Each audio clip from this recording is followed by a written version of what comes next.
principle in martial arts, and it's applied pretty much across the board, whether you're a striker, grappler, etc. And it's this idea that techniques become smaller, shorter, more confined as somebody progresses. So in the beginning, learning to throw, you might do something that looks like a wide, big circle type of Aikido throw, a wrist lock. As someone advances, what might actually get applied is just that last component, that short little flick of the wrist. Or with a strike, we see long, beautiful punches with full extension, with the elbow potentially locked out in some cases in some arts. In combat, though, or in fighting, those punches get a lot shorter. We become a lot closer to our opponents. And that's where we find a greater sense of power, right? It's this idea that circles become smaller with proficiency, right? As we become more competent, things don't become more flowery, more elaborate, more impressive. They become less so. The power becomes more internal. It becomes shorter range. We need less to do more.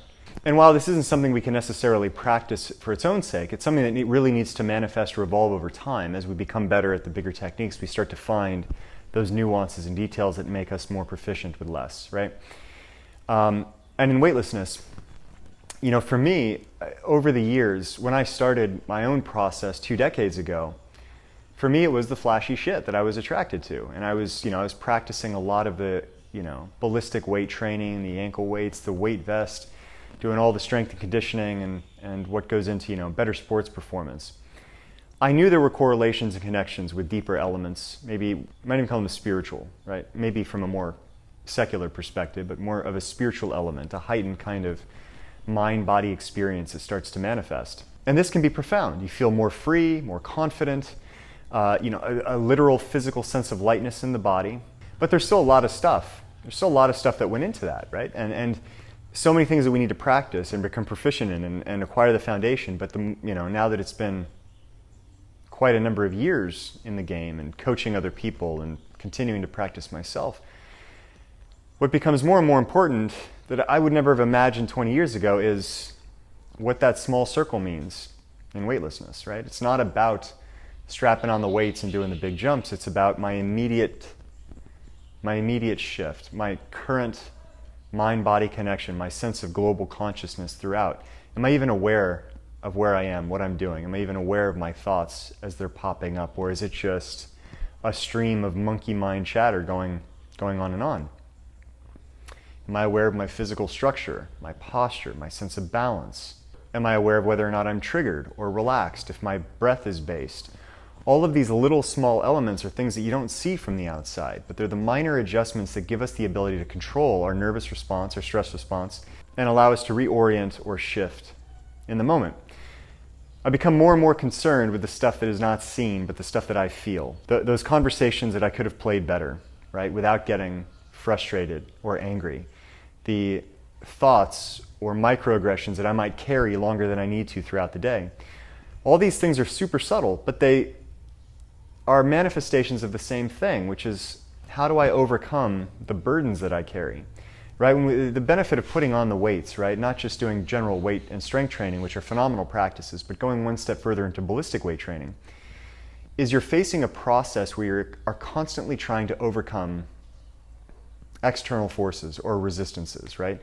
And the key to mastery within this is no longer to resist. And this takes a long time just to succumb to it, to maintain a state of relaxation and focus without entering into that state of high stress, upper chest breathing, without the mind kind of coming up here, but allowing it to remain in the body, feeling fluid. Where are those points of resistance that if I release, I become more coordinated, I become faster, I become lighter. That's all from the outside, right? But what it teaches you is how can I adjust more quickly inside to be more sensitive to those points and transitions, those moments that lack consciousness, right? Self-awareness. Not in the sense that I'm ego-driven, I'm aware of what I want as a person, as Tom, what drives me forward, but in the sense that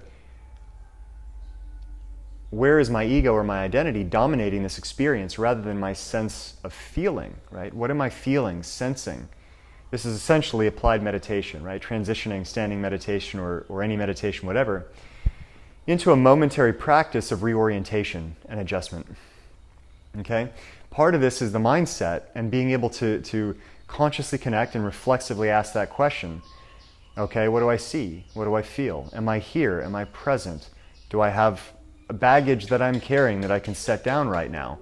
So that's a little bit of what might go on in a point of awareness practice, but it is also a little bit of introspection or inquiry. But the value is huge. You know, this is not just the stuff that people get to see when we're demoing cool moves. It's the stuff that actually allows you to feel like you've got a sense of peace and control in your life, that you're not dominated by old patterns and baggage and, you know, all the shit that happened when you were 5 years old or 10 years old. It gives you the chance to be reborn moment to moment, and that's an extraordinary superpower, but it's a super subtle, small circle that may not be of interest to a wide number of people. But what's so interesting to me now is that over the course of my practice, while I still maintain some of the other skills, the external skills and hopefully some of the performance aspects, at least to the level that I feel comfortable with, it's not about those anymore. It's that they reveal things about the subtle energies and the intuition and your sense of being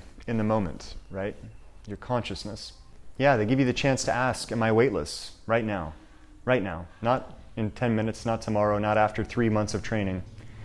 Right now.